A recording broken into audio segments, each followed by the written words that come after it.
Super Rugby Pacific round 2 is done and dusted, and what a hectic round it was. Couple of upsets, a lot of crazy games, and unfortunately for me, these games, they didn't play out the way I expected, and I think that has had an effect on my fantasy for this round. Really not getting the points I wanted, rounding off with 500 points in total for round 2. As you can see, this week I really loaded up on a lot of Hurricanes. I was really targeting that Hurricanes Drua match. I thought the Hurricanes, I thought they would blow them off the park. The Drua, they don't travel very well, but they had a lot of support down in Napier. You could really feel the crowd there. And the Drua, they stayed in the game all the way to the end. It was a really high scoring game, so there should have been a lot of points going around for everybody. But outside of Roigard, not a lot went the way of my picks. Kenny Naholo down here, bit of a disappointment for me. Only 34 points. He really didn't get to benefit a lot from all the playing that happened. Vinianganofo on the other wing didn't really do that much better. A lot of the points for the Canes going to obviously Roigard, which is nice, but really everyone has Roigard. Doesn't do a lot for you unless you happen to not pick Roigard, in which case bad luck. But yeah, Karifi, he was man of the match for me. Got a decent haul of fantasy points, as well as Harry Godfrey. But overall, not a lot to go around for what was a pretty open game with lots of line breaks and tackle busts and offloads and all that sort of thing.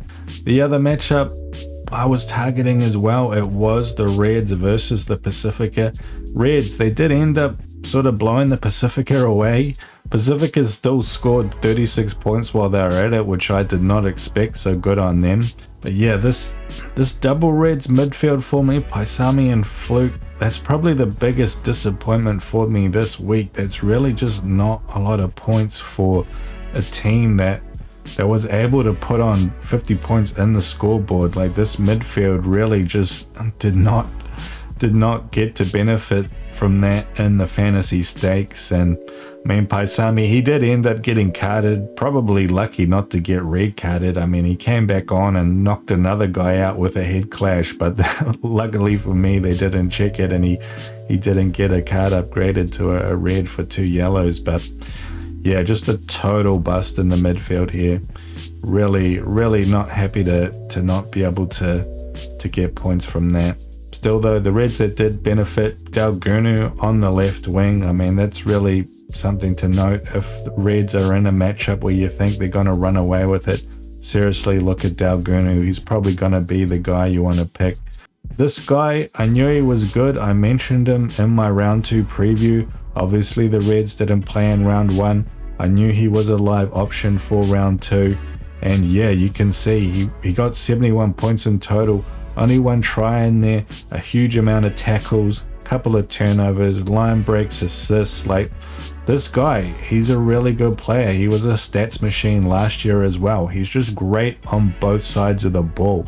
He gets that huge amount of tackles, which is his rock for your fantasy points. It's his base.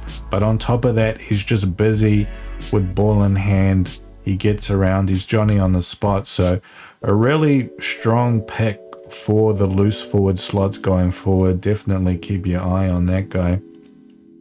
And just looking at my loose forwards, like, I did go out of my way to pick up Hoskins Satutu for this one. He was an absolute stats machine last year. He was a top try scorer, but he had all the other stats as well, the offloads, the carries. He got a shit ton of line out receptions. Like, he was just an absolute beast. But that Blues versus Highlanders game, oh my god, what is going wrong at the Blues? It's just a complete disaster there.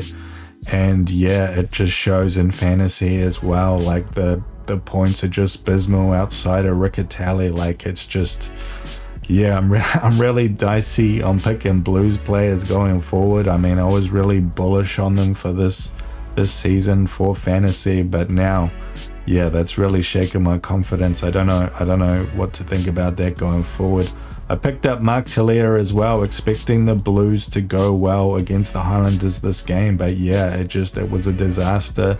and that's reflected with the outside backs as well. Mark Taylor just not getting a lot of ball, not getting a lot of opportunity. My last outside back was Sevu Reece. I mean, that guy's my boy. I feel like it's a good option to pick him every game because, yeah, even in a losing effort, he just gets around. He goes looking for the ball. He's so busy.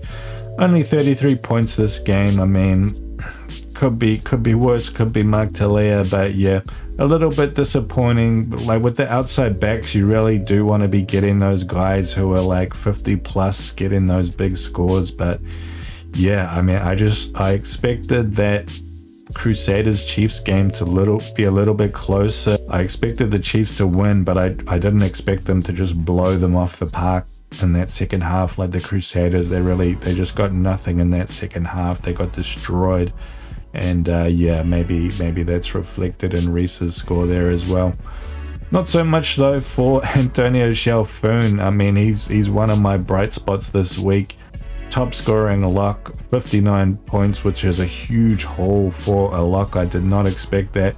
I really only picked this guy because of his value. He's only 3.5 million, and I was hitting the salary cap for this round. I did need to change my selections to free up a bit of cash because I was bringing in Talia and Satutu, both guys who are pretty expensive. So got a bit lucky on that one.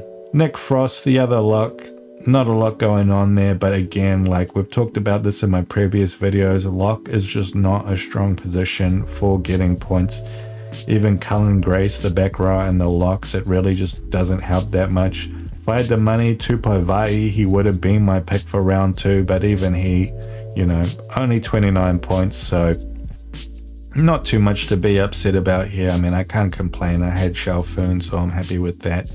And with my other back rowers, Luke Reimer, Artie Sevilla. I keep saying this about Artie. I think he will be really solid. He'll be really consistent, but he's probably not the guy that's really gonna rack up big scores. And yeah, I mean, we can see it in this game. He got a try that padded his score out of quite a bit with that plus 15. Played a lot of minutes, but yeah, really didn't get a lot of done otherwise. And that was in a game where the Pacifica, they got 36 points, but not only that, there was that period where the Reds, they got those back-to-back cards in the first half. The Pacifica, they really got a lot of ball and just weren't able to capitalize. And yeah, I mean, Artie, he wasn't really cashing in a fantasy sense in those sequences. So yeah, I think I'm kind of done with Artie for fantasy going forward. There's so many other good options in the back row as well. And speaking of which, I mean, Luke Reimer, this guy was so good in week 1, but week 2, it's just a complete bust. And honestly, I think the reason for that is this guy down here, Charlie Cale. Huge haul, 70 points, 2 tries in there, but you know, pretty busy otherwise. Few tackle busts, makes some tackles, does get some lineouts, got a steal. But yeah, I really think that Charlie Cale is stealing Reimer's thunder, and I probably should have been aware of this. I did identify Charlie Cale in my round 2 fantasy preview video. I mentioned that he was going to be back this week, and I mentioned that he was a beast last year as well, an absolute stats beast. And yeah, he sort of took over that role that I think Reimer was able to do in round 1 against the Drua. And yeah, he got paid for it. He got the big carries, he got the tries, and good for him. And definitely a guy to keep an eye on looking forward as well. When you see that Brumbies matchup you like, definitely consider picking up Charlie Cale. And in the front rows, Jameer, Devry, Fa'agasi. Pretty disappointed with this set of guys, especially Devry. I mean, he just had an absolutely shocking game. Like, the lineout was so abysmal for the Hurricanes, and that's probably something that really kept the draw in the game and stopped the Canes closing it out earlier. The hooker at such a valuable spot as well. They get that base of scrum points and lineout points, and yeah, they really shouldn't be getting these low scores like this, like 20 and under. They really, as a baseline, should be up in that 40 range really. But yeah, this was just the worst hooker pick this week, I'm pretty sure. Yeah, if we have a look here, we can see he's down here, bottom of the actual starting hookers. even Matt Fazler off the bench doing better than Devry there. And yeah, with the props, I mean, but Agassi, didn't expect much from him. I just didn't want to spend a lot of money on the prop. I wanted to free up some cash. He's only 3 mil. He was starting against Pacifica, the matchup I really liked for the Reds. I thought they'd run rampant. I thought maybe he would be able to partake in some of that, but unfortunately he couldn't. Got subbed off kind of early. Oh well, not a whole lot lost. I mean, prop again. Top scoring props this round are only 30 points. Not a huge amount of points missed out on there. And with Xavier Zumir, only 20 points again, round 1 and round 2. Really disappointing from him.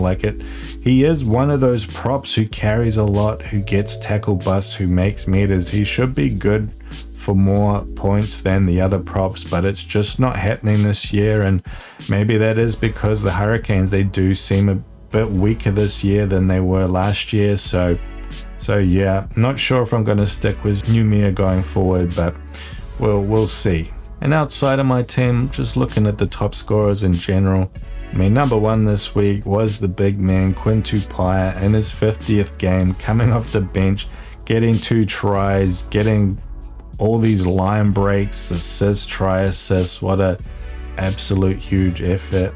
And it's just kind of crazy to see a midfield. I mean, the midfielders have just been so terrible in general.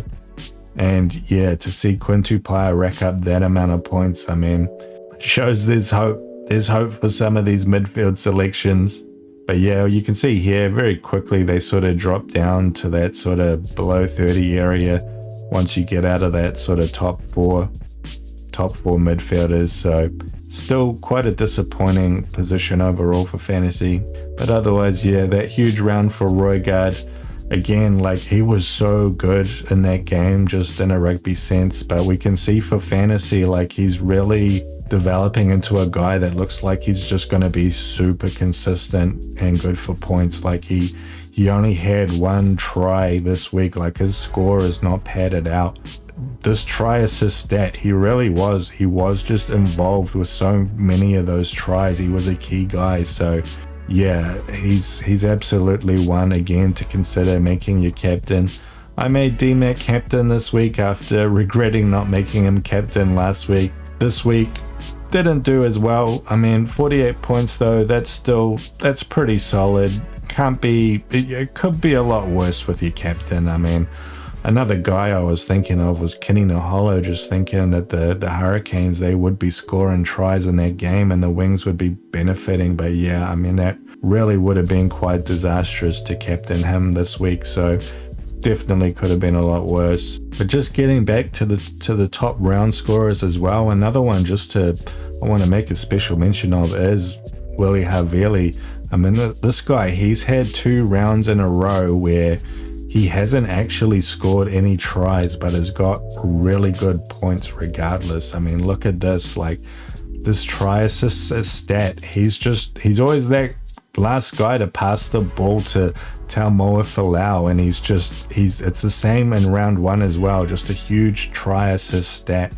And it's making him look like a really consistent player, because Taumoa Falau, that guy, he's such an athlete.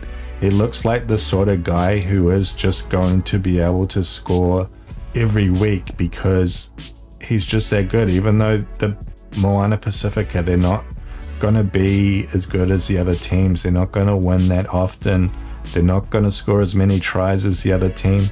But the tries they do score, they're probably going to go to Taumoa Falau, and Willie Havili's probably going to be involved. So definitely one to keep an eye on there. Also this week, Tom Wright came back. He's a huge player. He was huge last year for the Brumbies. Getting a decent haul here with 54 points, slightly less than Corey Toole on 57.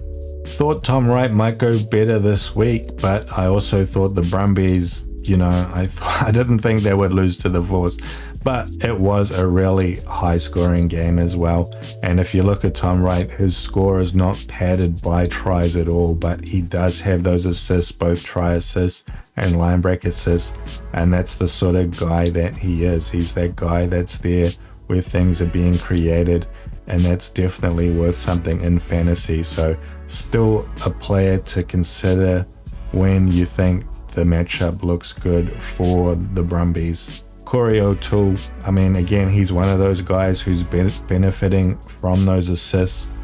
Only one try this week, decent haul for him. Nadawa also getting his first start as well in round 2, and he looked the goods in that game as well. He was all over the place, especially in that first half. I think he got like a huge turnover when the Chiefs were on defense on their line as well. Doesn't necessarily get huge fantasy points from being a clutch player, but still pretty solid. And you can see here, defenders beaten, line breaks. Like, the Chiefs are really strong this year, and Nadawa as a winger there, he's going to be a guy that you want to keep in mind. And if we just quickly look at the top outside backs, just because this position, it is the most important position in fantasy. This is where the big scores always come in, but it's always the hardest place to pick who those scorers are going to be every week. But we are starting to see a little bit of consistency here. Taumoe Falau, again, 2 big weeks in a row. In a good game, a close game, but also in a losing effort as well. That's really important to note because, I mean, Moana, they're going to be in a lot of losing efforts, but if you can still score points, well, that's the sort of guy you still need to have on the radar. And Finn Hurley, he was the top scoring outside back. Honestly, I mean, how do you pick this? I see 3.9% of people have picked Finn Hurley. Like, I don't know, those must be the true fantasy geniuses, because I really thought the Blues would win that game. I didn't necessarily think they would blow the Highlanders off the park, but I definitely didn't think it would be a high-scoring game or a particularly great game for Highlanders outside backs. But yeah, 2 tries for Finn Hurley. I wouldn't make too much of this. I don't know if he's going to score 2 tries every single week. Might be wrong. Hopefully I'm wrong. But look, yeah, I wouldn't get too excited about this guy just yet. But the last one I want to make a note of as well is Harry Godfrey. He is playing 10 for the Hurricanes. I mean, all the Hurricanes 10s are injured, so he's a bit of a felon, but he's doing a pretty decent job considering the circumstances. And yeah, he does seem to get points just because he brings the ball from the back. And I don't know if he'll ever really be the top pick you want from the Hurricanes when you're looking at outside backs, but he's definitely pretty solid, so he's one I'm keeping an eye on. Anyway guys, that'll do it from me. That's my round 2 fantasy review. Hopefully the week went better for you than it did for me, but if it didn't, don't worry, it's early days. We're still gathering information, we're still getting the lay of the land. Stay tuned for when the lineouts come out for round 3 on Wednesday or Thursday, because again, I'll be coming out looking at the starting teams and making my picks for fantasy and looking at who is going to be who. And despite how disappointing it's been for me these first 2 rounds in terms of my own scores, one thing that does give me a bit of heart is that if you've watched my preview videos, I have actually identified the guys who do go on to make the big scores in a lot of cases. So I'm definitely onto the right track. It's just the way these games are playing out, the way the fixtures are playing out, that's not going how I'm expecting, and that's sort of steering me down the wrong channels. So I'm hopeful now. We've got a better lay of the land of how things are going for the teams. I'm hoping things will come right for me, and hopefully things are going well for you as well. Tune in for my round 3 preview on Wednesday or Thursday, and I'll see you then.